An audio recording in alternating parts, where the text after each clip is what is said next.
morning everyone.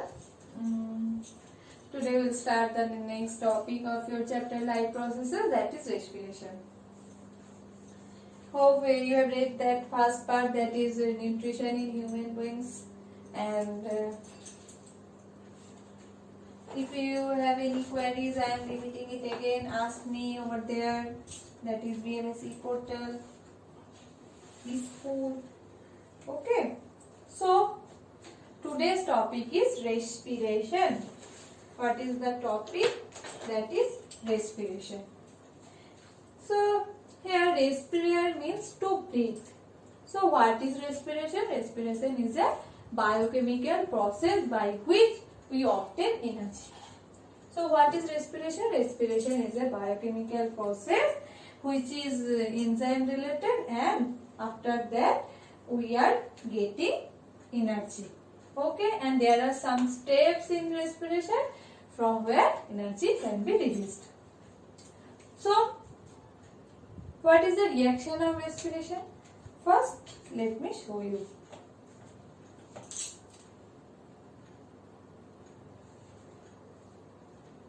No, first let me write the steps.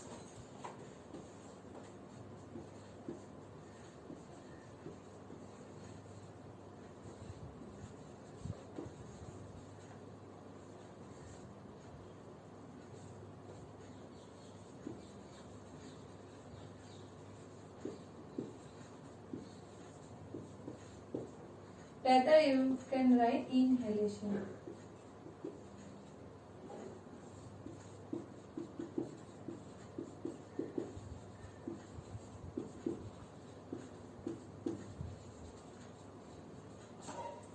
These are the main steps of respiration. First one is inhalation of oxygen. That means intake of oxygen.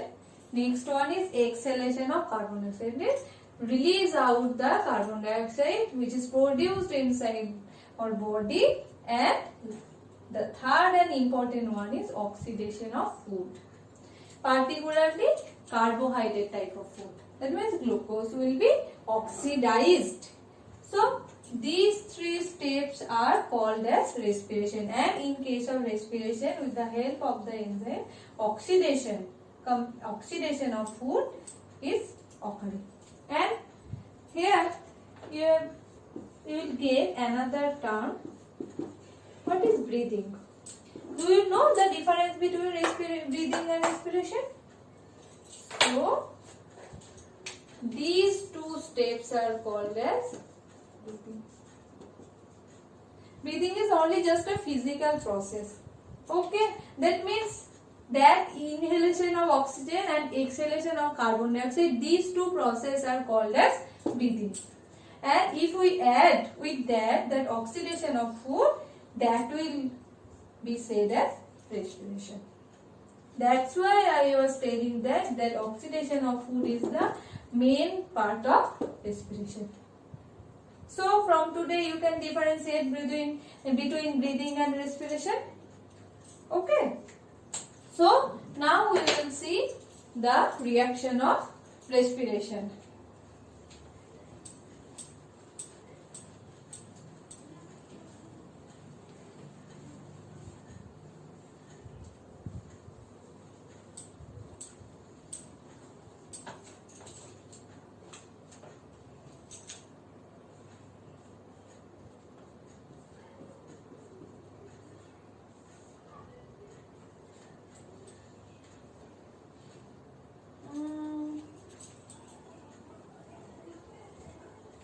I was writing the reaction of photosynthesis. I know you can remember.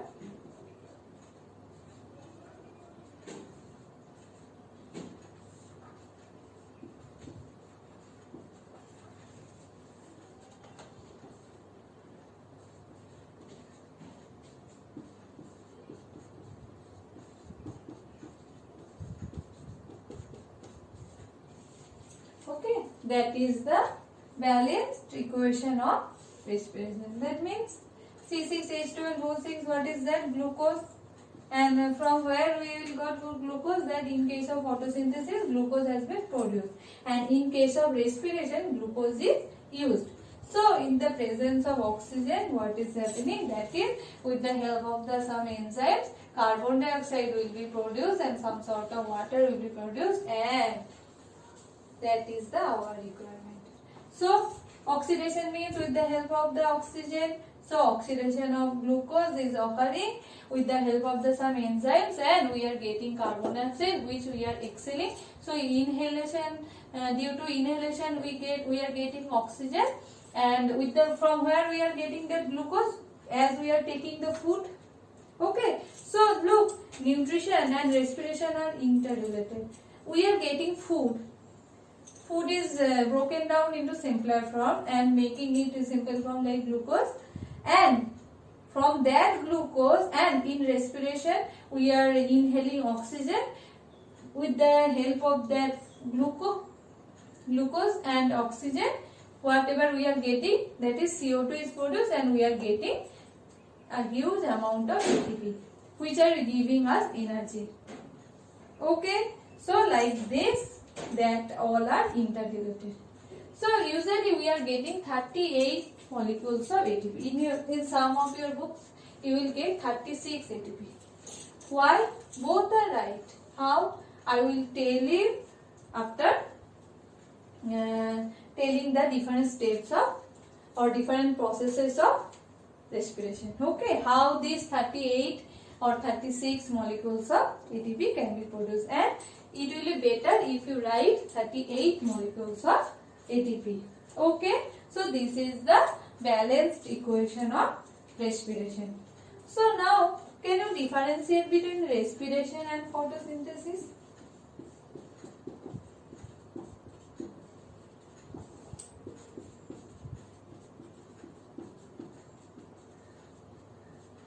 Yes, I know you can. It is very easy.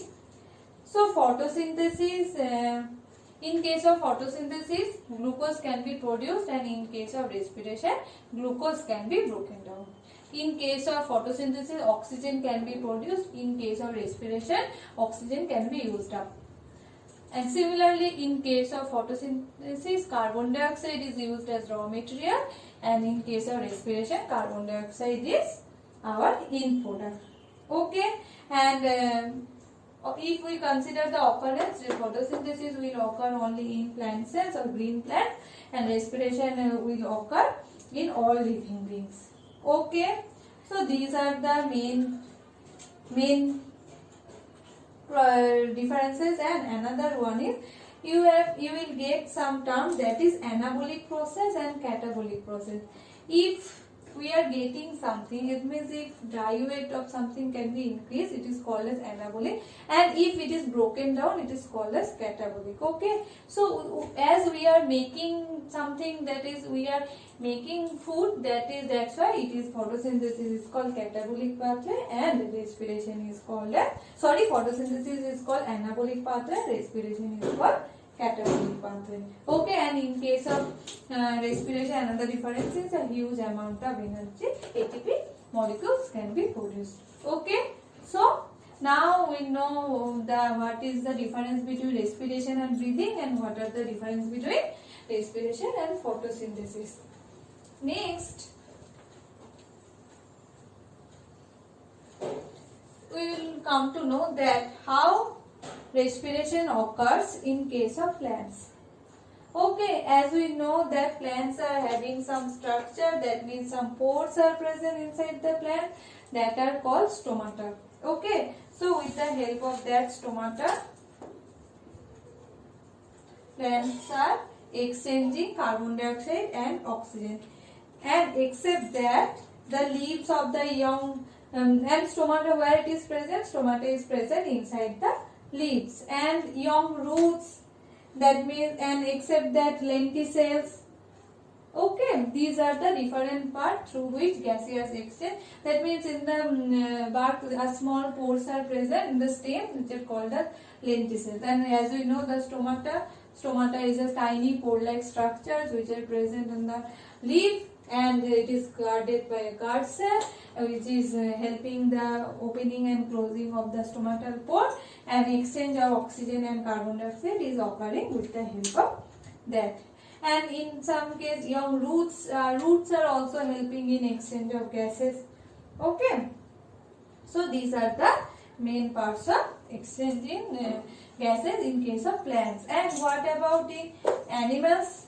How exchange of gases is occurring in case of animals?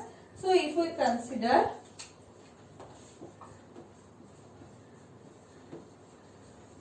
the lower organism, that means if we consider the amoeba and paramecium, how exchange of gases is taking place with the help of their cell surface. Okay, as they are unicellular organism, as we can remember the structure. So with the cell surface, a gaseous exchange occurs, and as they are unicellular, they are not having particular organs. So that's why the cell surface is the gaseous exchange part in case of unicellular amoeba organisms such as amoeba paramecium. Next one is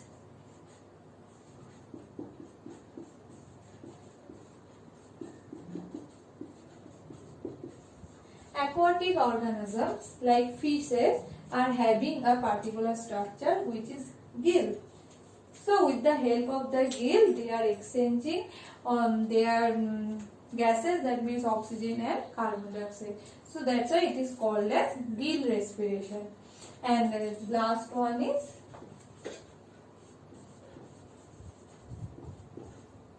pulmonary respiration. Next one is gaseous exchange with the help of the lung, and it is also called as pulmonary respiration. So in case of birds, mammals, reptiles, this type of respiration can be found. So first one is gaseous exchange through cell surface. It is found in case of mainly unicellular organism like amoeba, paramecium. Second one is gill respiration, or it is called as bronchial respiration. It is mainly found in the fishes. And last one is pulmonary respiration. It is occurring with the help of the lungs, a special structure which is present inside our body also. We will learn the detailed structure of the lungs, and it is found mainly reptiles, birds, mammals. Okay, so these are the some common types of or some common processes by which gaseous exchange can take place. Okay, so next in your book, look, there is a diagram. What is that? That we are inhaling oxygen and exhaling carbon dioxide. How will you prove? Okay, that is the experiment by which they are showing that. Look, I am telling you something. How will you prove that carbon dioxide is present while we are exhaling? So if we keep a lime water, and inside that water if we keep a straw or pipe and then we blow air, then that lime water will turn into a milky color and it will show a milky appearance, because that means it indicates that in our exhalation exhaling air, carbon dioxide is present, which helps to convert the lime water into a milky appearance. Okay, so this is one of the experiments. Okay, so what is next? So next we are telling, next is that different types of respiration. Before that we need to know what is ATP. We are keep telling that ATP is we are getting energy with the help of that. So next we need to know what is ATP.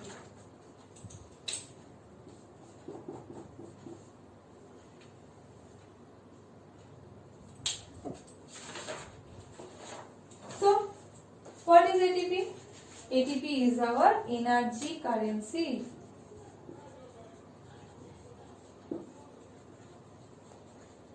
ATP is the energy currency of our body, and during the process of respiration ATP is produced. So how ATP is formed? So ATP is formed, it is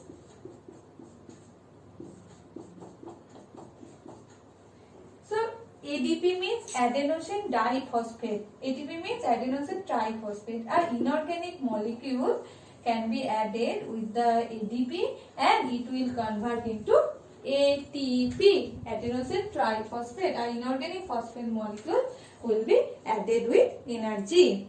Okay, P means phosphate. And so look, here it is written something that endothermic processes in the cell that use this ATP to drive their reactions. So we need ATP to in some endothermic reactions to continue the process. Okay, and when the terminal phosphate linkage in ATP is broken using water, the energy equivalent to 30.5 kilojoule per mole is released. Look here, and another information is also there. I am repeating. When the terminal phosphate linkage in ATP, when the end phosphate linkage is broken down with the help of the water, the energy, which energy is released, which is equal to 30.5 kilojoule per mole. Okay, so that's why it is called as energy currency of our body. And what is the function of that ATP? That is, it helps in doing almost every day. I need to keep it properly. Okay, sorry. So what is that? What is the function of that ATP? It helps for providing energy for our muscle contraction, conduction of nerve impulse, as we are working, doing, reading, or whatever we are doing, is energy is required, and we are getting that energy from the ATP. Okay. So in our next class we will start with the types of respiration, that is aerobic respiration and anaerobic respiration, and after that we will complete the different organs of our respiration and their function. Okay.